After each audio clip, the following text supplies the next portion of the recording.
I get it when you're scrolling through a sea of mini PCs, the listings all look glossy and promise desktop-class performance in a palm-sized chassis.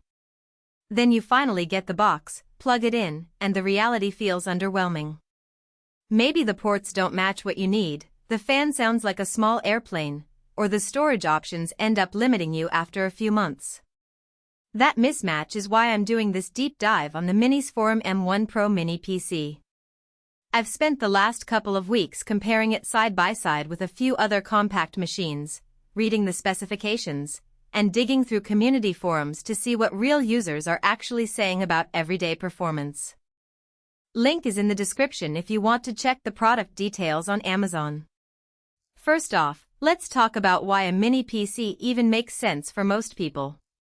The biggest draw is the tiny footprint. This thing is roughly the size of a large hardcover book, so it tucks nicely under a monitor or even into a cramped home office desk without stealing any real estate.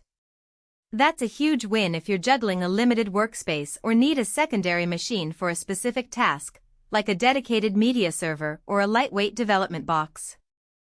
The M1 Pro also markets itself as a powerhouse with an Intel Core Ultra 9285H, which on paper puts it in the same ballpark as many mainstream laptop CPUs.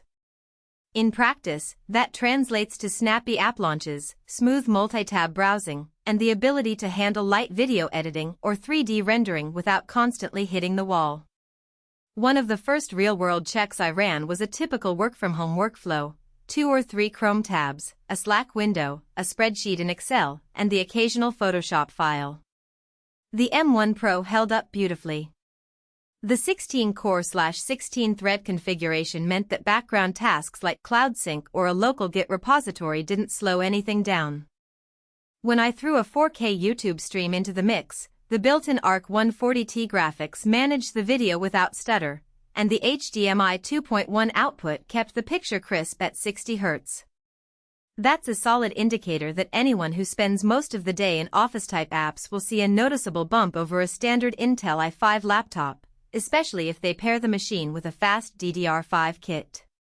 Now, let's dig into the ports, because that's often where a mini PC can either make or break your day.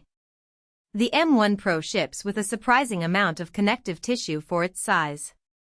There's a single HDMI 2.1 port, a DP 1.4 port, and 2 USB 4 ports that double as Thunderbolt-compatible outputs.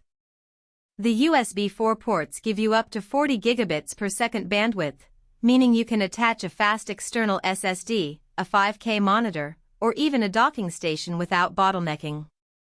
The Oculink port is a niche feature PCIe 4.04, and it opens the door to expansion cards like an external GPU enclosure or a high-speed NVMe expansion module. For most users, that's more flexibility than you'll ever need, but if you're a maker or a hobbyist who likes to tinker, it's a nice safety net. Connectivity on the network side is where the M1 Pro really shines. It comes with a 2.5 gigabits Ethernet jack, Wi-Fi 7, and Bluetooth 5.4. In my apartment, the Wi-Fi 7 connection locked onto the 5 GHz band with virtually zero latency, which is a real boon if you're streaming media, joining video calls, or transferring large files over the network. The 2.5 gigabits LAN port is a sweet spot for home offices that have a gigabit router. Plug it in and you'll notice the difference when moving multi-gigabyte video files or backing up a workstation overnight. In short, if network speed matters to you, the M1 Pro doesn't skimp. Storage capacity is another area that people often overlook until they hit the first wall. This model supports 2 DDR5 SODIMM slots for up to 64 GB of RAM and 2 M.22280 PCIe 4.0 SSDs, each capable of hitting 2 TB. In my setup, I populated both slots with 1 TB drives, giving me a total of 2 TB of ultra-fast storage.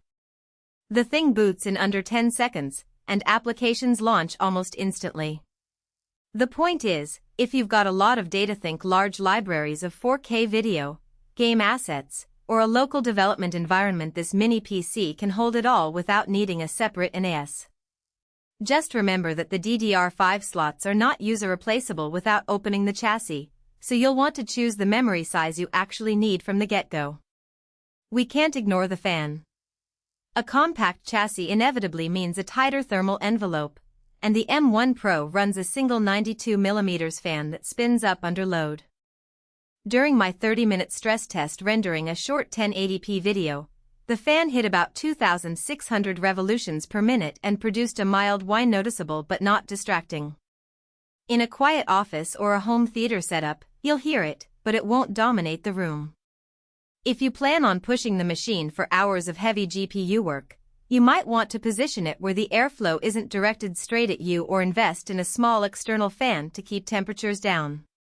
So, who should actually buy?